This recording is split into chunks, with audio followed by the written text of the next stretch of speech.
You know, that lawyer. Such a bright idea.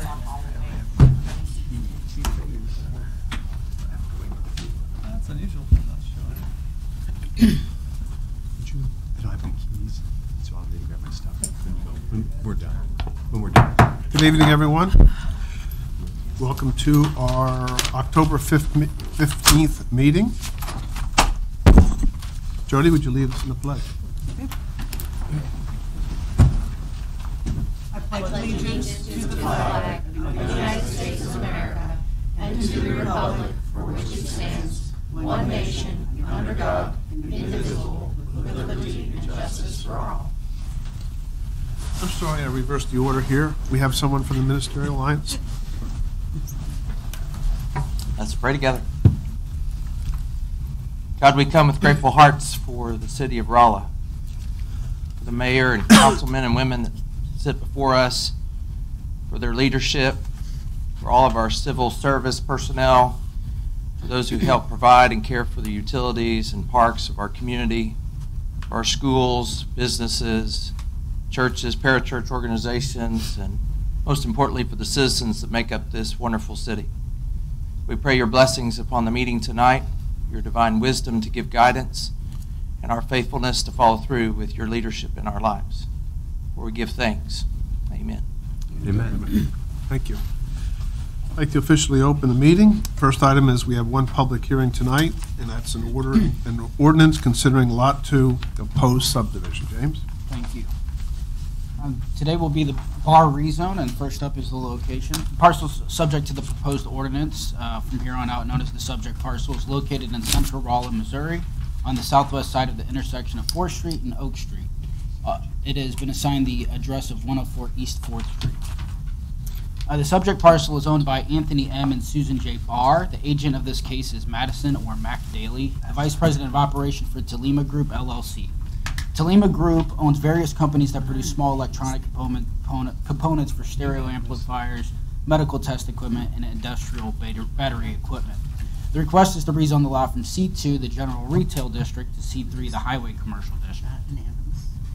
The C2 is intended for uses that provide community-wide personal and business services and some on-site production of handcrafted items.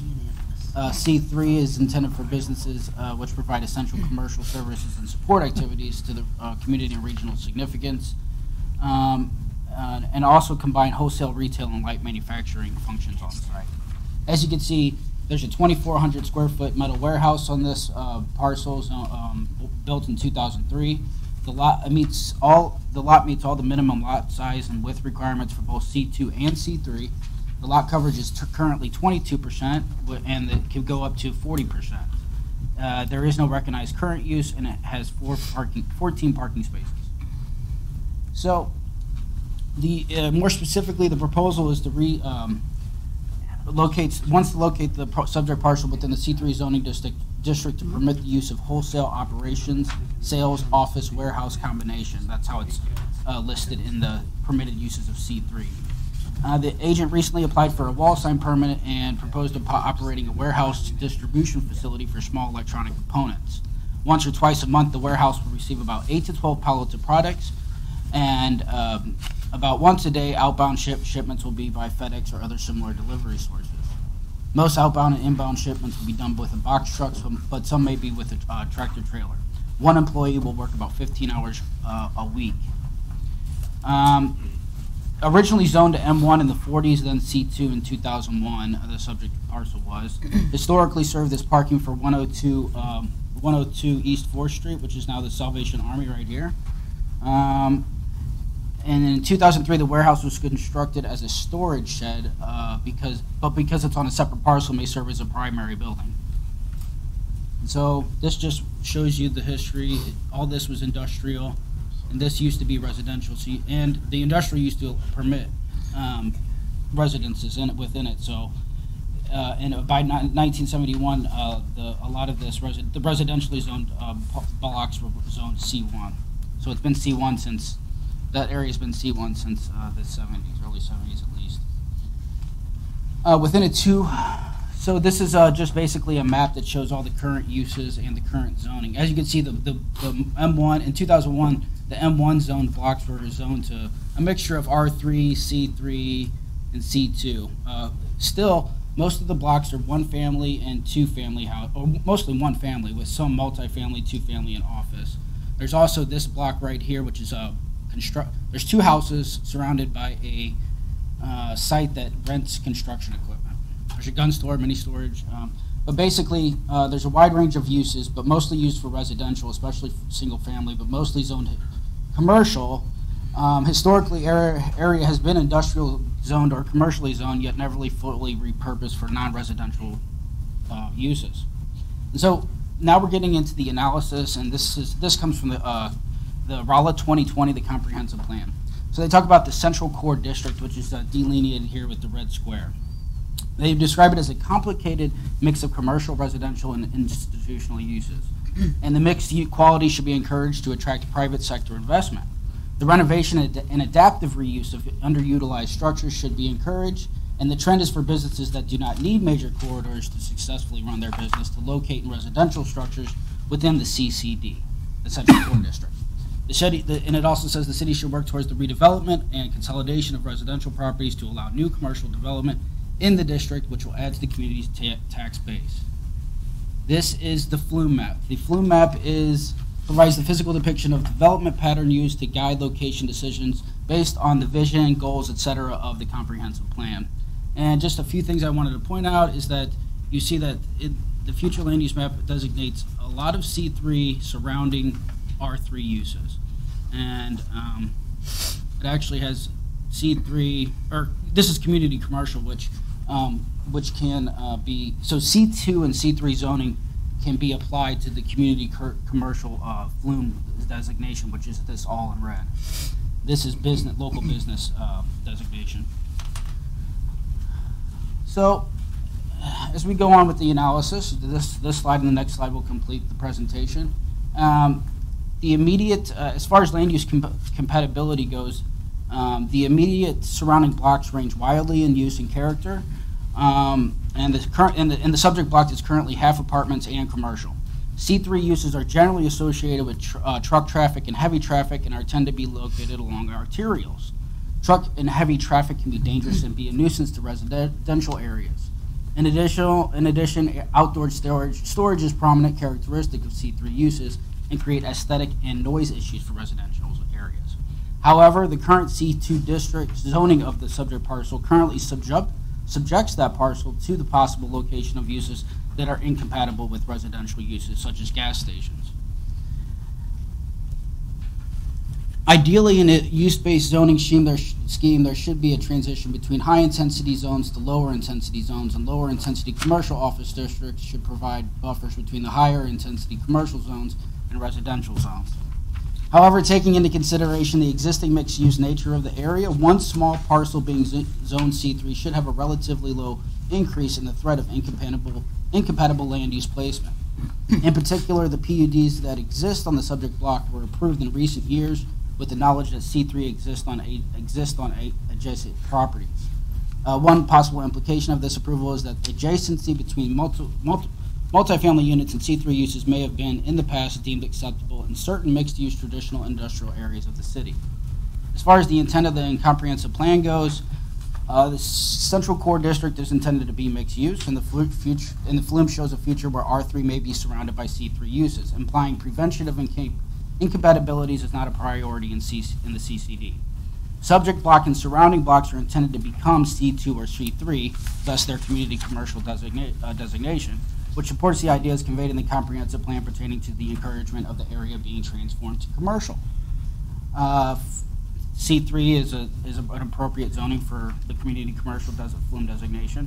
And lastly, Rolla 2020 refers to the goal of adaptive reuse, a goal that is consistent with the proposal that accompanies this rezone, which is to repurpose the storage shed into a warehouse, which in turn should add to the community's tax base, which is also encouraged in the comprehensive plan.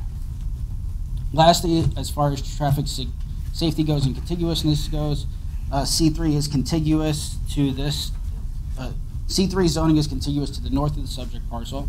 And the distinction between C2 and C3 in terms of traffic generation is not necessarily discernible, is not easily discernible due to the fact that there are uses in C2 that would be produce more traffic than some uses in C3 and vice versa. The size of the parcel is small, so it limits the intensity of the use, which limits the traffic. And the applicant's description of activity, as I described earlier, with only about one outbound shipment a day, should produce much less traffic than many other uses permitted in C2 or C3, such as gas stations. From a general planning perspective, I did want to add for future planning efforts. While mixed-use development is a desirable goal for certain areas of the city to obtain the many benefits of walkability and jobs housing balance, certain uses should be isolated to major arterials and or fully separated and buffered from residential uses. C2 and C3 contain, there is a attempting to accomplish mixed-use environments with traditional use-based zones is problematic and presents a conundrum. C2 and C3 contain permitted uses that are auto-oriented and uses that could pose a multitude of issues for residential areas, but at the same time are the only zones that permit uses that are appropriate for mixed-use districts, such as restaurants that serve liquor. So ideally, mixed-use environments should be regulated by zoning that regulates form and limits use in a way that will produce walkability while minimizing incompatibilities. For example, while entertainment and retail uses may be appropriate for a mixed-use district, drive-throughs and sexually oriented business are not. And so the public and internal comments, no protest petitions have been filed to this department. However, one neighbor called me and inquired about a proposal but did not submit any concerns. In addition, one owner of the block of 1 and 2 family units across from Rolla Rentals spoke at the Planning and Zoning Commission meeting about the numerous and long-standing issues he has had with living next to and owning residential properties next to C3 uses. The action required. In the staff report, it actually says this vote was unanimous, but that's incorrect, and I'm sure the minutes should probably show that it was actually a 6-to-1 vote. The Planning and Zoning Commission recommended approval of the proposal. The action requested from the City Council is to conduct the first reading of and the public hearing on the applicant's proposal to rezone the subject parcel from C2 to C3. Any questions for James? So, James, does if the Salvation Army was using that lot for parking, if this goes through, then what do they do for parking? It's, before 2001, we allowed parking to be, commercial parking to be located within 150 feet of the establishment, even if it was on a separate parcel. But those revisions went away, and now your parking has to be on the same parcel that the establishment is, unless you do a cooperative parking plan. So as of now, that parking doesn't belong to Salvation Army at all. Okay, so do they have? They have a little bit of sufficient? They have a little bit of parking in the south end where the license bureau used to be. So there is some parking back there.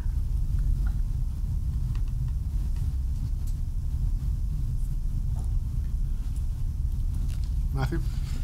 James, just so we're clear, the applicants, they want to use this as warehouse space, which is why it needs to be C3, correct? That's correct. But if they change their mind or if they sell it, there's no requirement that it be a warehouse at that point because it's C3. It can be any use permitted under C3. That's correct. Which the concern that the landowner, the property owner expressed regarding the neighboring properties was it could be sandblasting, it could be any number of things, which he had personally experienced in the past. Is that fair to say? That's correct, but I did want to note that you did ask about sandblasting. Sandblasting is actually only permitted in M2 if that's the main business, but I'm thinking that if it was an accessory use to a business that was allowed in C3, like auto painting or auto shops that paint cars, that would probably be an accessory use permitted. But sandblasting, I did find out, is only permitted in M2. Okay. But yes, you're correct. Yeah, so the bottom line is that it could just be a small electronics warehouse for the foreseeable future, but it could be any permitted use under C3. That's correct. All right, thank you. You're welcome. If there's no other questions, I'll officially open the public hearing. Is there anyone that owns property within 180 feet of this proposed zoning that would like to speak for it? for it? I'm sorry, my hearing is bad. Okay. So there's a four-step process. Those that own property within 180 feet of this rezoning and those that are without, or outside of that. And then in each of those categories, those that want to speak for it and those that want to speak against it. So the first group is those that own property within 180 feet that would like to speak for the rezoning. Is there anyone that owns property within 180 feet that would like to speak against the rezoning? Please.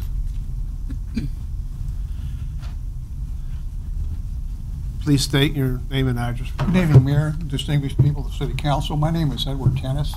I live at 13335 US Highway 63 South, outside the city limits.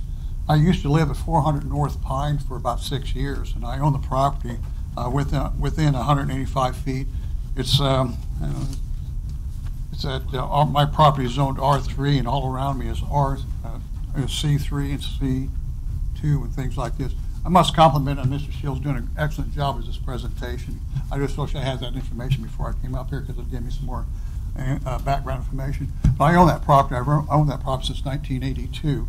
At that time, it belonged to Poe's Rural Gas Service, and he had used that lot over there for tank storages, propane tanks, and they used to clean them up and things like this over there. And also there was a filling station there, a self-service filling station. I bought that property with the idea that nothing's ever going to happen in that part of town. I didn't mind these propane tanks being stored there. Didn't mind little self-service gas station. It's kind of unique because it's the only one in Rolla at that time. Never realizing that property could be sold and some other kind of business would go into it. Well, lo and behold, it was sold off, and it was sold off to Rolla Rental. They're under LLC and things like that, and we are cordially friends and things like that. And I own the property across the street from it. And I had a lot of issues with living across the street from them. Some of the things that were going on at the time I lived there was sandblasting with school bus, open spraying and things like this. I don't remember if it was Michael Vay or some other city inspector was involved, but I asked him, can we do something about this? He says, to me personally, he says, no, Ed, it's nothing more than commercial property. They can do anything they want, anything, including sandblasting. As of today, I'm 20% of disability with the VA from asthma. I have a feeling that silicosis and that stuff that they were put in the air has some effect on my health today.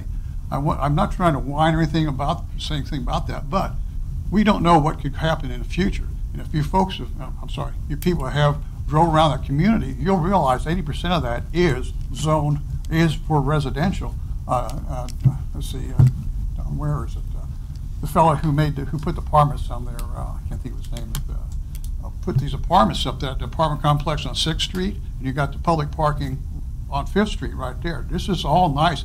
It's coming this way.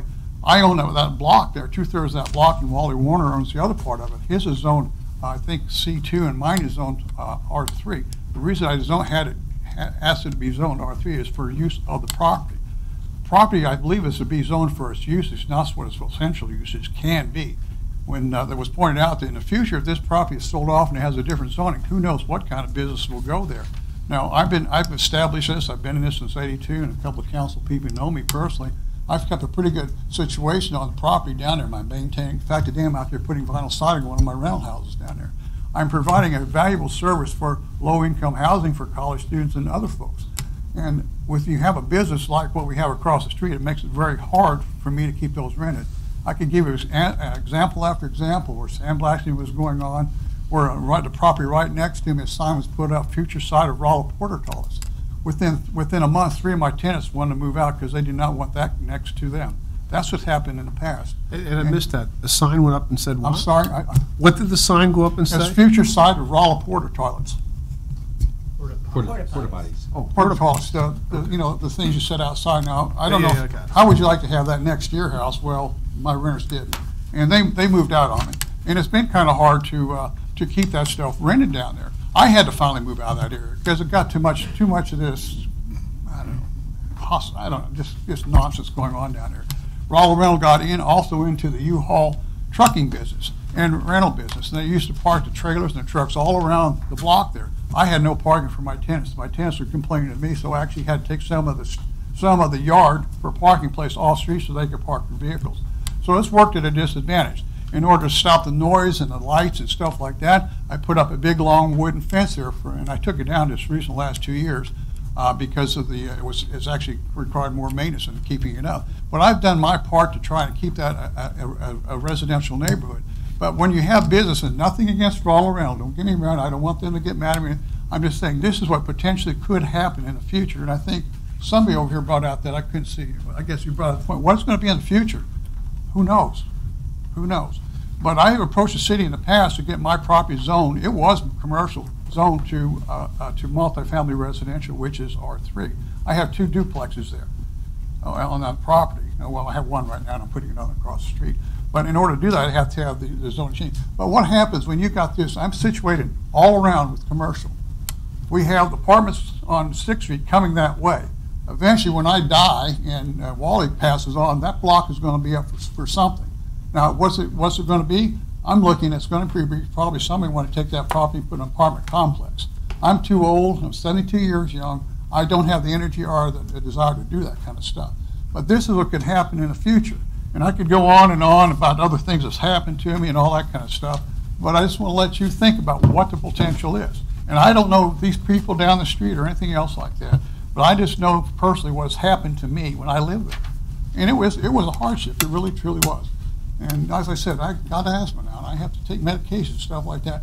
Whether or not that happened then, I don't know. I just don't know, but that could be a possibility. So who knows what could happen in the future? And I don't know who the person of, I just listened a little bit to the presentation of the warehouse. I don't know. I have nothing against them. But I just want to speak to all of you people here on the council. Consider what's going to happen, because I did appear before the zoning and planning, and they voted against it overwhelmingly, except for one person, which I hope they understand where I'm coming from.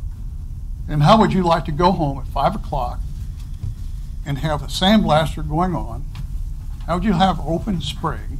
How would you like to have 5 air compressors being charged up and released and sound like a jet engine, and you're trying to rent a piece of property? That's happened to me personally. It has happened. And I just wondered, whatever your decision is, we're going to live by it. But just think what could happen. Of course, when I'm long gone, it won't make a bit of difference, but I'm just saying right now.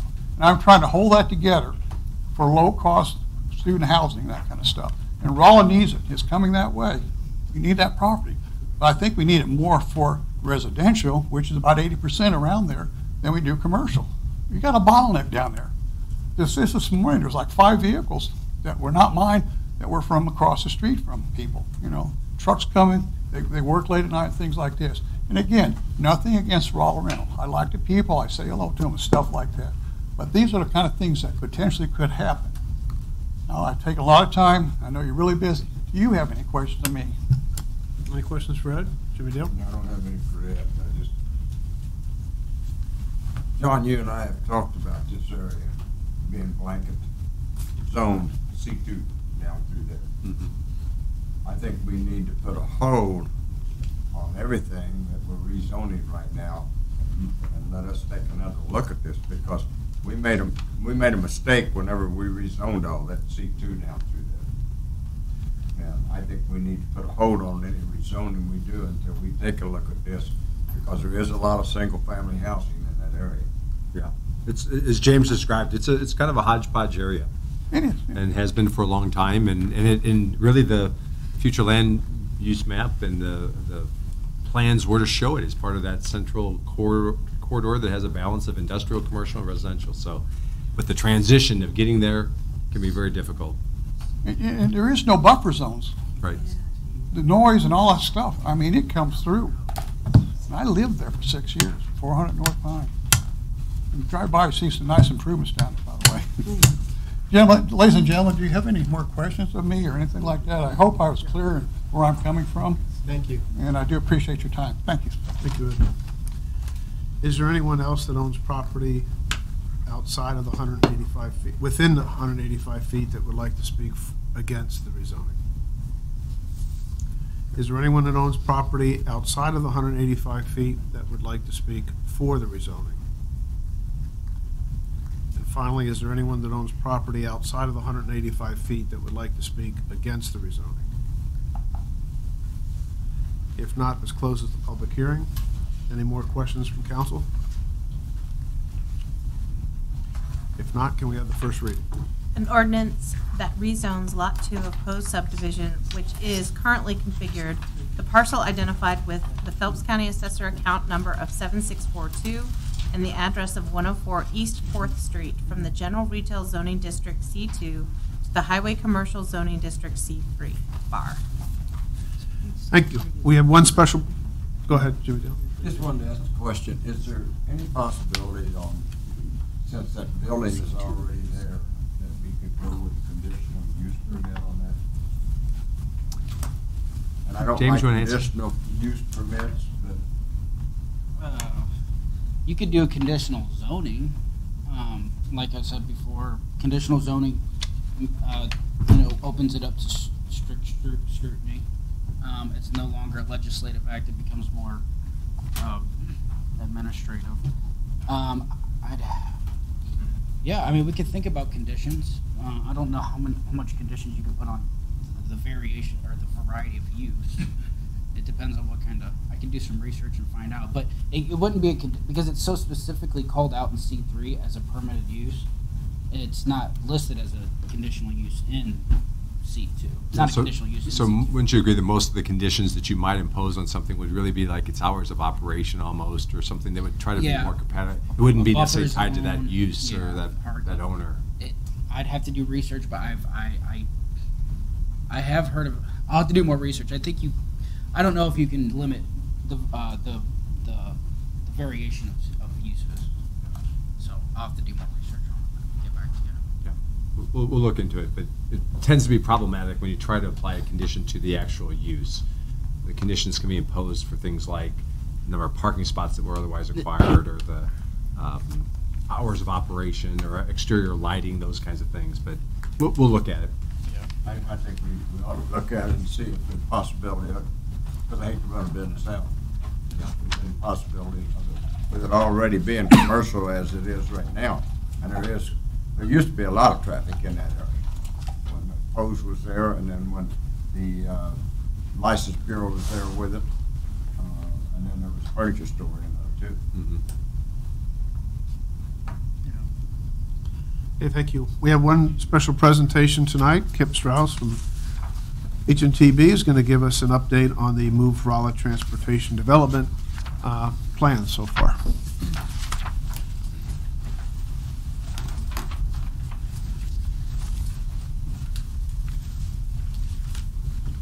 Okay, thank you, Mr. Mayor and members of the council. I'm Kip Strauss, and Andy Potts is with me, and we're going to give you an update on the Move Rolla concept planning phase. And so really this was the beginning of the TDD program for us to start laying out and starting some design on the Transportation Development District projects. Just to give you a little bit of history, some of these projects started back with the Highway 63 bypass environmental study that MoDOT did. They started it in the late 90s and it finished in 2001. That's where the 72 bypass was first identified. The Rolla West master plan looked at development on the west side of Rolla, as well as a transportation network to facilitate that development. And then the Move Rolla Transportation Strategy in 2015 really identified all the initial transportation projects that went into the TDD. We followed up with Missouri S&T initiated a transit feasibility study. The city participated in that, but there was transportation investments are also part of the TDD program. So I want to stress that the transportation strategy that developed the TDD had a vision.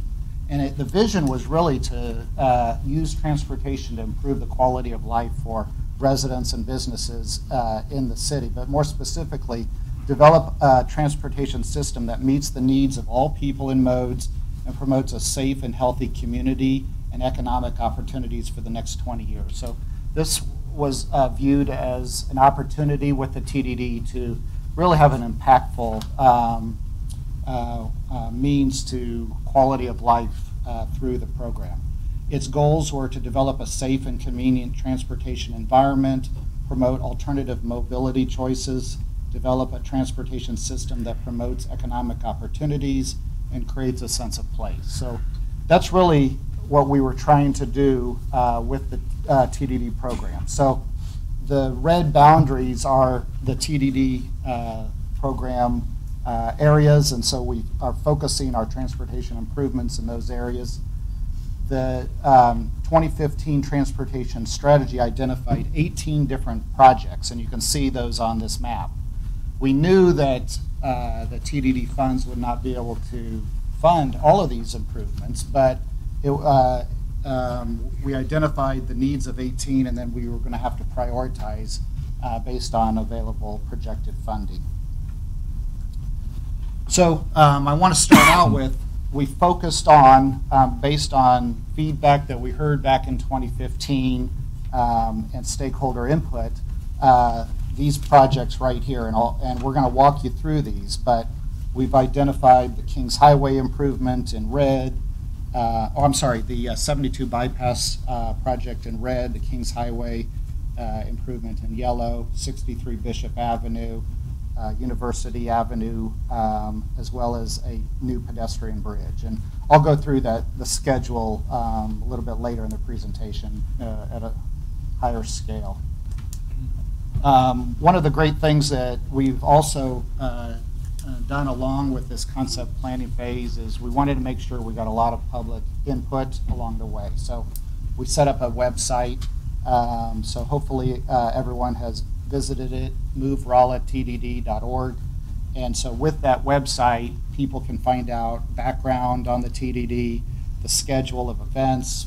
We've got a frequently asked questions tab that people can get answers to, comments and contacts. So if they want to get in touch with someone to ask more detailed questions, there's information, photos and videos. So we've got the fly-throughs of the 72 construction going on there, and then projects and documents. So I'll back up. This is one of the front pages. So someone can click on those little black icons on any project, and up comes a project description, the purpose of the project, and what phase we're in.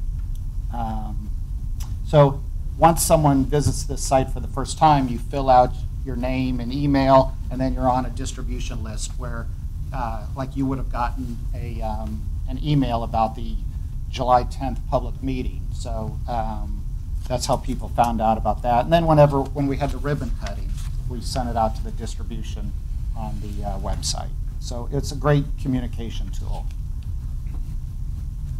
Okay.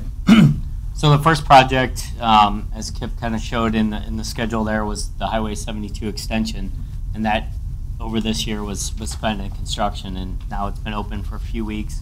I'm sure you've all had a chance to drive that. But that road really unlocks the rest of the corridor projects. It reduces traffic flow on Kings Highway and Bishop and allows us to move forward with some of the studies on those projects.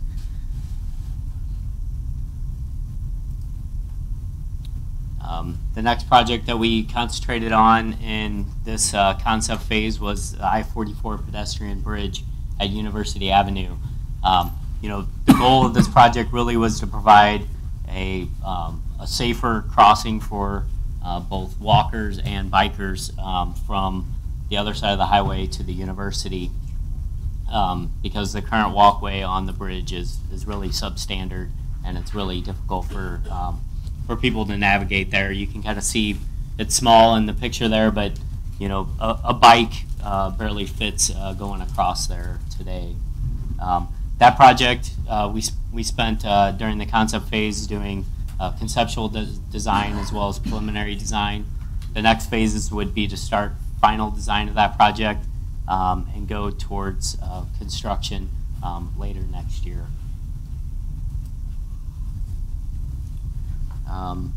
Bishop Avenue was also a big focus of the conceptual phase.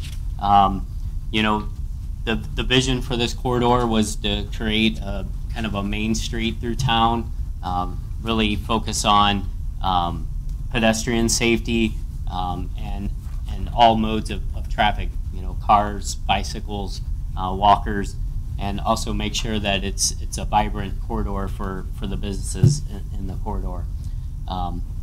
So we did some outreach and met with the public and to understand the needs there, and then developed some concept alternatives.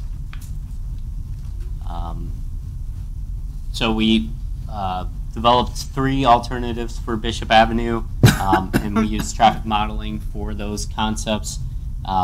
We looked at different intersection improvements throughout the corridor, whether that was a roundabout or adding capacity at various intersections to provide traffic flow that was needed for the future conditions in 2040, and also provide better pedestrian facilities for crossings as well as along the corridor, better sidewalks, a multi-use path on one side of the roadway, improved lighting, and also looked at ways to improve safety by making sure that pedestrians would cross at signalized locations or intersections as opposed to crossing in the middle of the highway. So we looked at adding a median barrier down the corridor to discourage people from crossing at mid-block locations. On Kings Highway was the last corridor that we worked on, and with Kings Highway, that's really your business corridor in the community.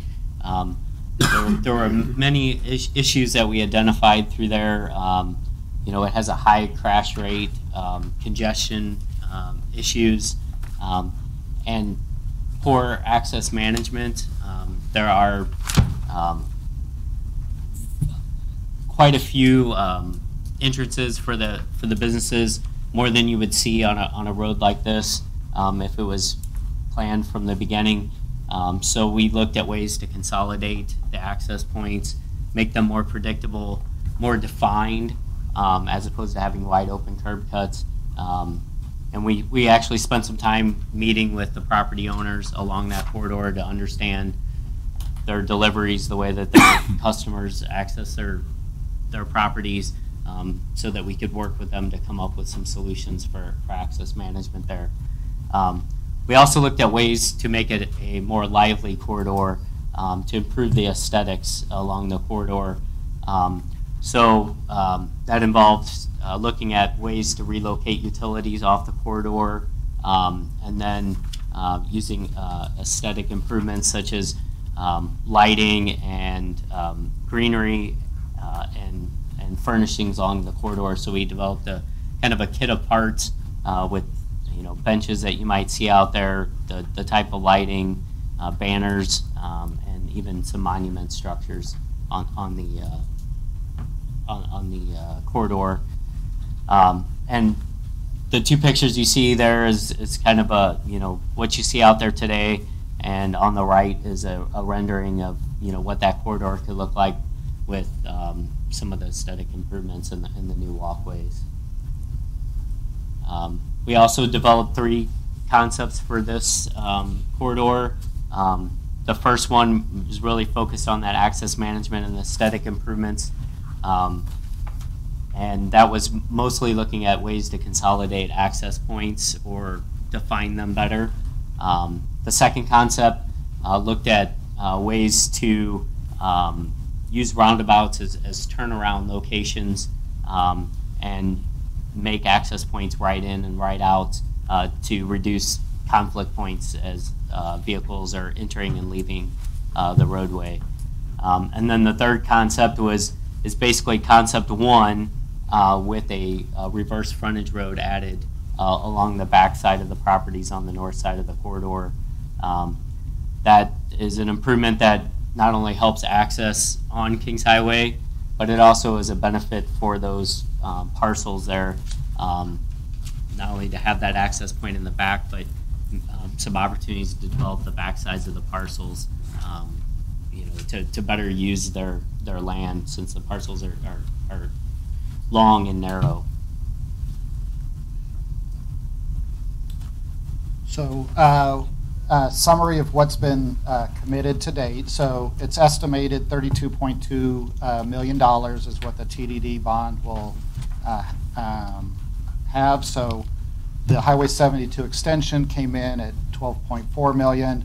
Concept planning and design of those projects Andy walked you through, Bishop Avenue sidewalk improvement, and then West Side Marketplace. So 18.4 million has been committed, so roughly $14 million is still available to be spent on the projects that Andy just talked through. I want to spend just a minute talking about, we did just have a public meeting, like I mentioned, July 10th. 78 people signed in. I think we had a few dozen or so that didn't sign in, but we had good turnout. I think some of the important takeaways were on Bishop Avenue, there was some concern with the median barrier, and that created a new safety hazard of people getting caught in the middle. So that's something to look into in more detail. People realized that the relocated University Drive provides an additional crossing of Bishop Avenue that isn't there today. So you could have the grade separated underground crossing that currently exists at University, and then this new connection. Kings Highway, everyone, including the business and property owners, liked the reverse frontage road bypass on Kings Highway as an added amenity, an opportunity to redevelop the Kings Highway corridor also. And then everyone was just excited about the modernization and aesthetics of the corridor. This is an important corridor to the city, and it gives the city an opportunity to kind of update it.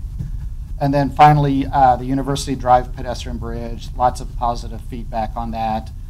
There was some concern with building a sidewalk to the south of University and west of I-44 to the south. Just would students use that? We want to encourage students not to cut through the roundabout. That's not a safe way to cross. So we want to give them other options. And then the last slide is just talking about next steps. So that Kings Highway, advancing that. We've met with property owners and business owners. Now we want to kind of start the preliminary and final design of what that will look like. And then you can see on the exhibit, that would happen in 2019 and then construction in 2020. The University Ped Bridge, we would begin final design and be ready for construction in late 2019.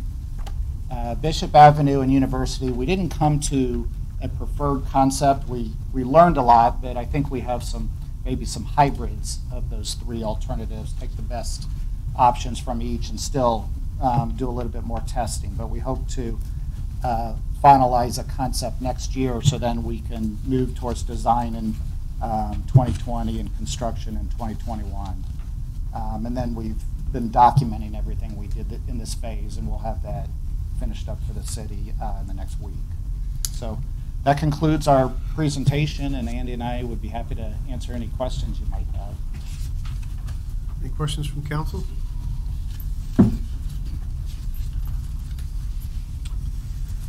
If not, very good presentation. Thank you. It's all very exciting stuff. Okay. Well, thank you. Yeah, it is an exciting time for the city with these improvements. So we're excited to be working with you.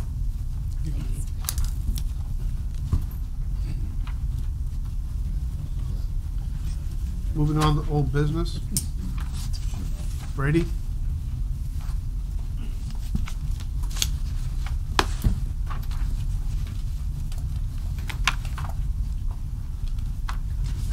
Good evening.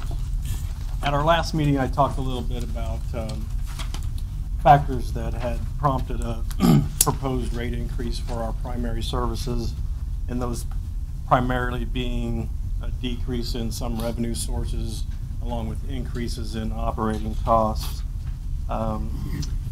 The increases that we're proposing in the primary services, and by those I mean weekly residential trash collection, recycling collection, yard waste, and then basic commercial collection. Those are all going to range in the area of 5 to 10% increases depending upon the level of service that folks choose. On the residential side, we're really looking at 9% increases in those monthly rates. Those rates are proposed to go into effect January 1st, 2019. The billing is done in arrears, so I wouldn't expect folks would see those increases on their bills until February, March. be happy to answer any questions. Any questions for Brady? Brian? Brady, there's a charge under the commercial rates called container swap fee. What is that? That is a fee that we rarely charge, but that is charged if a business is continually changing the size of the containers, which would have our truck running back and forth. It doesn't happen a lot, but we do get those seasonal businesses that will change container sizes semi-frequently. But we rarely have charged that swap fee.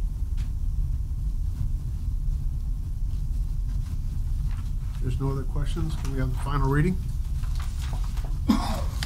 An ordinance repealing Section 18-16A and Section 1825 of the General Ordinances of the City of Rolla, Missouri, known as the Code of the City of Rolla, Missouri, and enacting new sections in lieu thereof pertaining to residential and commercial refuse disposal and collection. Second. Motion and second. Roll call vote, please. Williams, Yes. Jones, Yes. Woolley, Yes. Murphy, Yes. Henry, Yes. Crow, Yes. Mush, Yes. Roder, Yes. Eberly, Yes. 9 ayes. Next item under old business is the rehabbing of sanitary sewer lines. Steve?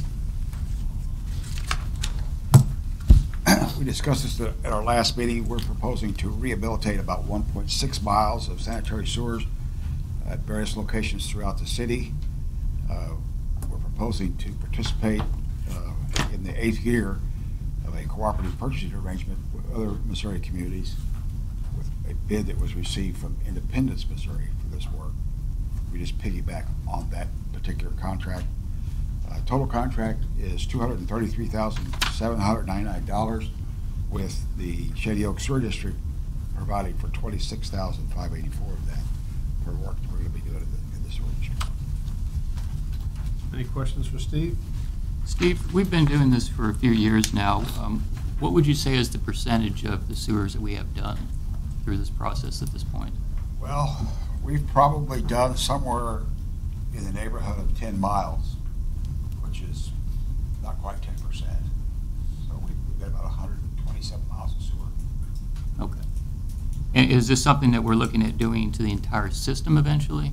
I don't think it would, any time in the foreseeable future we do it to the entire system. A lot of our system is plastic. What we're concentrating on are the clay lines that were built back in the 30s, 40s, 50s, and 60s. Those are the ones that we're really concentrating on. And what percentage would you say is that of the total system? Off the top of my head, I just have to guess, but I think that probably about 60% of our system is clay and the other 40% is plastic. We've been doing plastic since about 1980. Any other questions for Steve? If not, the final reading, please. An ordinance authorizing the mayor of City of Rolla, Missouri to execute on behalf of the City of Rolla, Missouri a certain agreement between the City of Rolla, Missouri and In Situ Form Technologies USA LLC. Second. Motion made and second. Roll call vote. Henry, Yes. Woolley, Yes. Murphy, Yes. Williams, Yes. Roder, Yes. Mush, Yes. Jones, Yes. Eberly, Yes. Crow, Yes. 9 ayes. Moving on to new business, the first item is a request to close some streets for the holiday festivals. Now, there's a couple of things going on here. The annual Christmas parade is scheduled for Saturday, December 1st. There's a map in your packet that shows that route. Obviously, we'll be closing both Rolla and Pine Street during that event. The second thing is the Sister City Association would be hosting the Chris Kendall Market on Friday evening, November 30th, and Saturday, December 1st. They're requesting, this is basically what they did last year.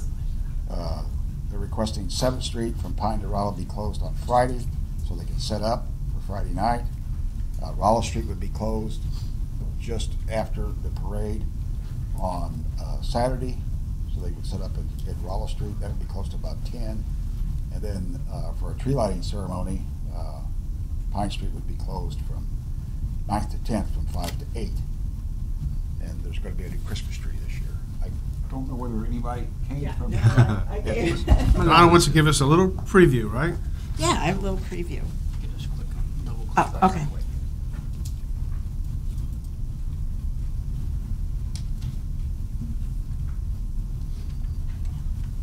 So, hi, my name is Madonna Volk, and I'm here to represent the Sister Cities Committee. This is, we are well underway planning our Christkindlmarkt, and this is our 6th year, and our 2nd year for the day before, which this year we have called Lichternacht, which means to light the night.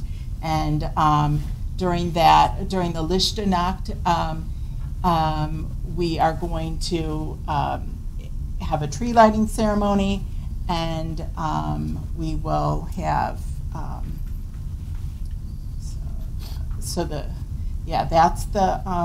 it starts on Friday, 5:30, and then that's a family-friendly event where the families and kids, they can go to different businesses on Pine Street.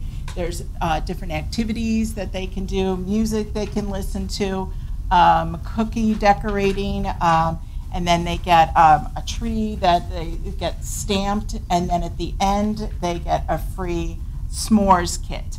And then on 7th Street, between Pine and Rolla, we'll have this little bonfire, a supervised bonfire, and that's where the kids can make their s'mores. And so there'll be entertainers, performers, like I said, there'll be some food vendors, and then there'll be the lighting of the Christmas tree, which everybody will go in that small plaza between the children's library and the regular library. There's that space, and the tree will be set up there, and we'll light it, and then members from the Rolla Choral Arts Society will sing Christmas carols, and so this is the bonfire. Last year the Boy Scouts helped with that, in addition to some adults.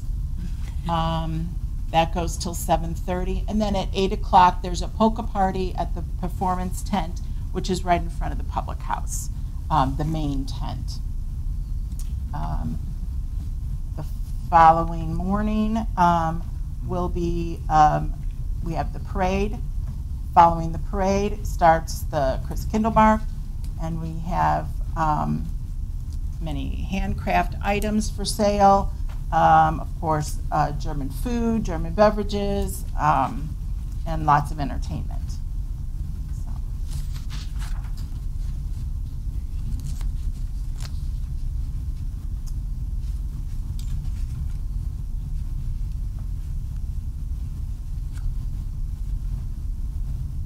Afterglow is very own trilogy, and they will be playing to end the evening.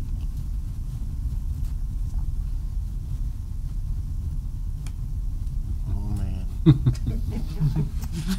Who's that guy? I'll wear that hat this year. It's cold.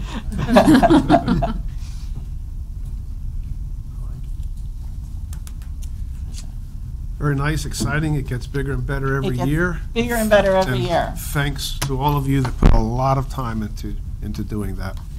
Now, Looking with the- forward to it. With the s'mores, are those just for the kids, or can I make one?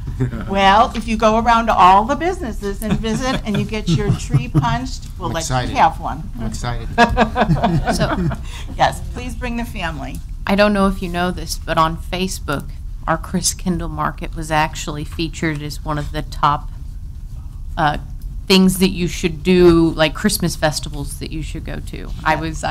And it was sad because I hadn't even heard of it. now I know. We have notified local hotels as well, so you can, they're advertising it as well. Yeah, So it brings good business to Rolla, and so it's not just local people, it's people from out of state. We've gotten a lot of response on our website, so yeah, we're excited. Great. Thank you. Thank you. So council, you can't turn that down. Second. Motion made and second. All in favor, say aye. Aye. All opposed? Thank you. Moving on. Resolution authorizing the filing of an application for the state revolving fund. Steve? Yeah, the tax resolution, in simple words, makes John Butts the point of contact for the SRF documentation that we do with the loan through DNR for the southeast of District Road treatment plant. Subject to approval by the voters.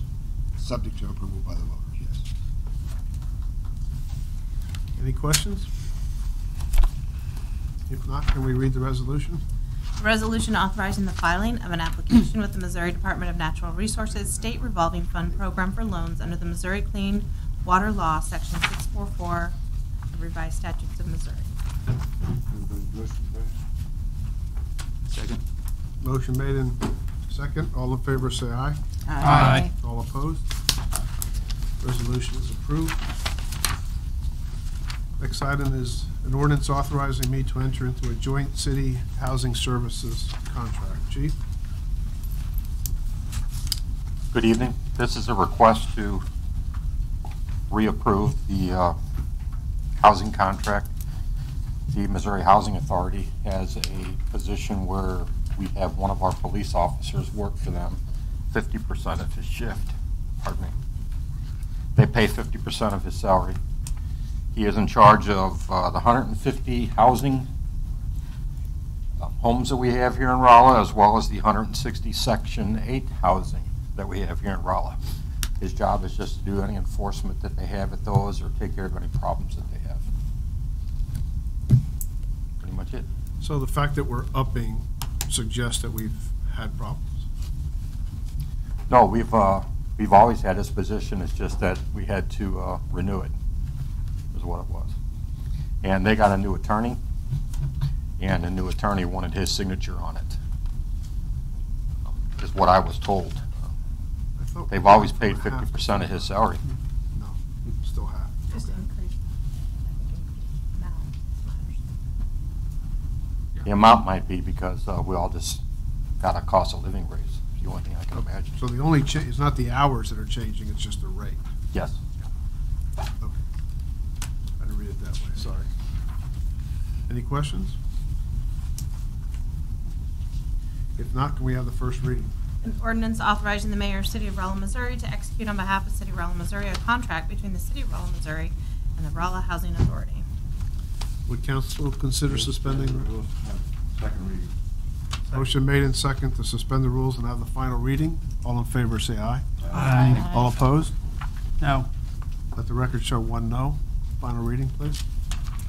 An ordinance authorizing the mayor of City of Rolla, Missouri to execute on behalf of the City of Rolla, Missouri a contract between the City of Rolla, Missouri and the Rolla Housing Authority. Second. Motion made and second. Roll call vote, please. Muse, Yes. Willie, Yes. Murphy, Yes. Henry, Yes. Crowe, Yes. Roder, Yes. Jones, Yes. Everly, Yes. Williams, Yes. 9 ayes. Moving on to claims and/or fiscal transactions, we have one, and that is to award a bid for a purchase of a 2019 bucket truck. Darren? So attached is information regarding state bids for 2019 bucket trucks. We were requesting to participate in a cooperative purchase of a bucket truck for the street department using the MoDOT bid for lift trucks. This unit is a planned replacement of the street department. The price of the bucket truck is $129,941. It was paid for out of existing revenues. Staff is requesting a motion for a bid award to purchase a VersaLift BST-40-I on a 2019 Ram 5500 chassis from the Drake Scruggs Equipment Company for $129,941, as set out in the contract between Missouri Highways and Transportation Commission and the Drake Scruggs Equipment Company. Any questions for Darren? Jimmy Dale? Yes. Yes, on the last page, for the chassis, it says current model Ram cab 4x4 diesel chassis. Attached specs, super springs for a 2017 Ram 5500. Okay. How come we're getting a 19 and we're getting 2017. So how MoDOT does these bids is they'll bid it, in this case 2017, and then we'll allow for renewals in subsequent years. So that's why it's saying the 2017, but it'd be a current model year truck. So it would be 2019? Correct. So why is this 2017 here? Because that was the year that this was bid. And then they renew that for up to 5 years. What you said was bid. They bid to us or they bid to the state? They bid, so they put out requests for bids for lift trucks. And they don't do that every year. They do it sometimes 3, sometimes 5, and then renew those bids. They're copied. Correct. Just want to be sure. Yes. And Darren, can you comment about surplusing the existing lift? We plan on surplusing it. They're estimating 6 to 8 months for us to get the new one, so don't know how we're going to surplus it yet. We haven't decided that yet, but Gov Deals, Purple Wave, whichever we think we can get the best money out of the old one. But we're estimating somewhere in the $25,000 to $30,000 range, perhaps on. Correct. This company offered they came down and gave us an estimate on what they thought they would bring, and they gave the 20 to 30,000 range. Darren, what is a bucket truck? It's a lift truck that we use to work on signals, cut trees, hang banners. I mean, it gets used a lot. It is? Mm-hmm. Any other questions for Darren? If not, is there a motion to award the bid to Drake Scruggs? So moved. Second. Motion made. Second. All in favor, say aye. Aye. All opposed? Bid is awarded. Mayor, City Council comments. Anything the council members would like to say? Yeah, Brian? Oh, go ahead. Well, I talked to the owner of Bishop Avenue Aquarium today. I think he's going to bring Fluffy to Rolla for a couple days.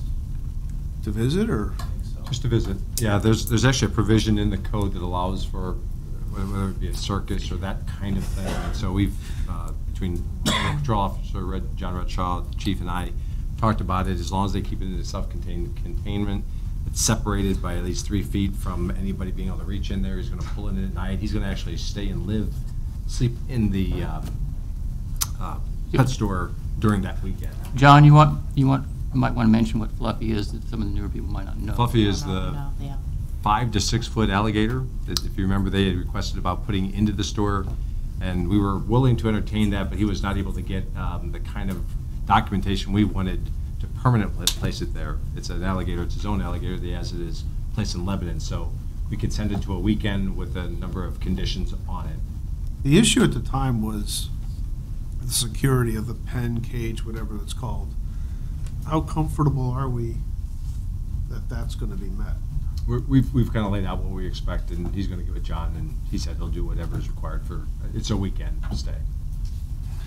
And I'm bringing it at night. Okay. You know, we could integrate this into the Christmas parade. That's right. Pet Fluffy. Go see Fluffy. Brian? Oh, I wanted to mention that it's flu season, and if you haven't had one and are going to get one, please get a flu shot. Good reminder. Daniel? We just recently had a great big roundup of drug dealers here in Rolla, and we got a lot of meth and a lot of heroin off our streets, which in turn saved a lot of lives. And I really wanted to give a great big thank you to our law enforcement and the people in the area that helped to get that done, because I know that's a lot of work. Thank you. If I could just mention, Friday at noon, Governor Parson is going to be in Rolla at Price Chopper. I believe in the restaurant area. Everyone is invited to come. He's going to be talking about Prop D, which is the statewide gas tax issue, but the governor has taken it sort of upon his shoulder to spend the week getting that message out. So you're all welcome to come to that. It's in the paper tonight that we're going to pay the highway patrol out of this gas tax. What were they being paid from before? They were being paid for out of the gas tax. They were. Yeah. And it was a little bit discretionary because it came to MoDOT Commission, and they would assign a percent of that, or the value of that would be determined for the Highway Patrol budget. The advantage of the wording in this one is at least that allocation of money is established now through this act. If it's approved by voters, the amount of that proceed is set based on that income, the 70% of it. Makes more sense now than it did before. It's still a strange way of doing the issue, but. A lot of people ask me questions about that. I didn't have an answer for them. Yeah. And then they'll take the other dollars that they were budgeting for highway patrol, and that's what'll go into transportation improvements. Strange ballot language. Any other council comments? Citizen comments. Is there anyone that would like to speak to the city council? Comments for the good of the order? We have no closed session scheduled tonight, so meeting adjourned. I know.